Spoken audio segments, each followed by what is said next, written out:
Now once you've successfully loaded your XML data into Flash, you'll next want to read that data and manipulate it. An important part of dealing with the loaded XML data is knowing just how to read this data. So let me show you some techniques for doing this.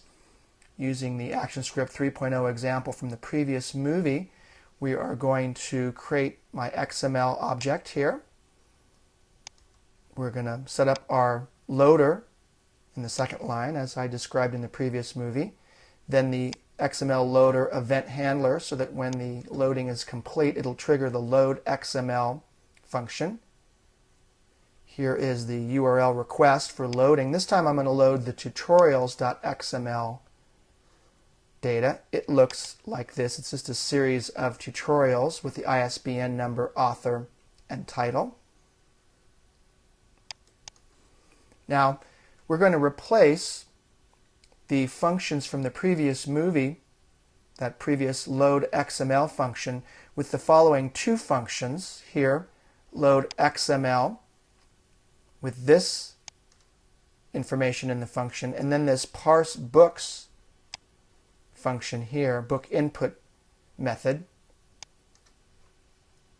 So I have two more involved functions here. Now notice this time when I do a control test movie, the entire XML document is presented here or displayed here in the output panel, just as we did before. But with this new function calls, these two new function calls, I can do much more than just bring out all of the data. Now this new parseBook function takes an XML object as an argument. The load XML function has been modified from ActionScript 2 actually and uses a call to the parseBook method right here, that line there, and it sends this as an argument. Now let's say that we wanted to access all of the tutorial elements from this XML file, tutorials.xml, in ActionScript 3.0. All we would have to do is add one extra word to our trace book input line right here. Right now I'm just tracing everything. Here if we type in trace book input dot tutorial, like so, we've changed the trace statement from just book input to that of book input.tutorial, where tutorial represents the name of the elements that we're interested in. So when we go ahead and do a control test movie this time, looks like I'm getting an error here, book access undefined property. It looks like I forgot the dot in between those two. I need to put a dot right in between the book input dot tutorial. Let's go ahead and try that again. Control test movie. This time I'm leaving out portions of that XML file. You can see which portions I'm leaving out right here. The tutorials tags right there, the opening and closing tags. Now I can go further. Let's move this out of the way. Close this. Now I can go further.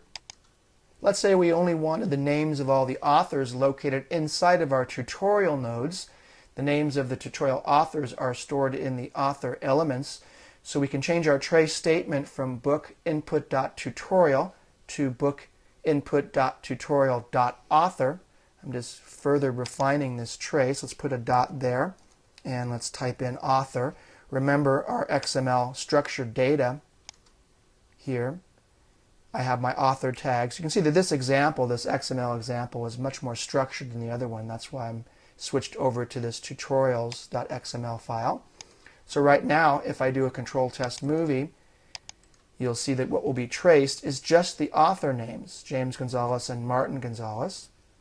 Now notice that you're seeing a list of the author names, but the author names are surrounded by the author tags themselves.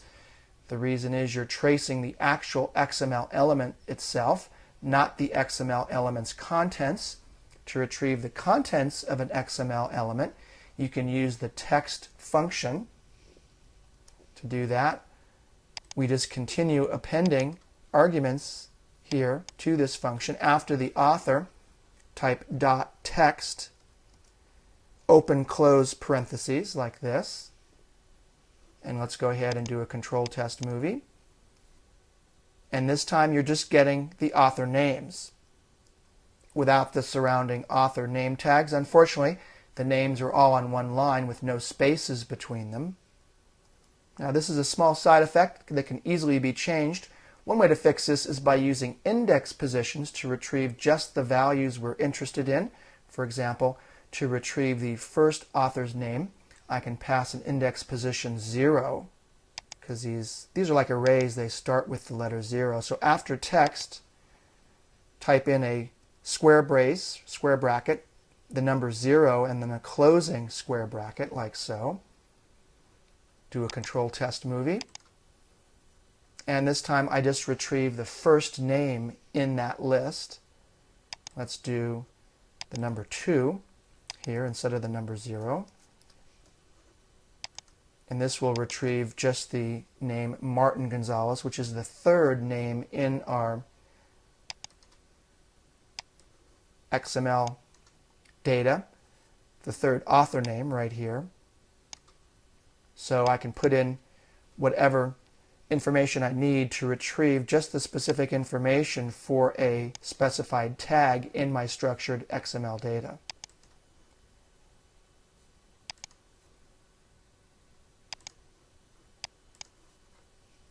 You've now learned a bit about how to structure data in an XML file, how to load that data and read it into Flash. So let's now apply some of this new knowledge by using XML and ActionScript to create a highly customizable image slideshow.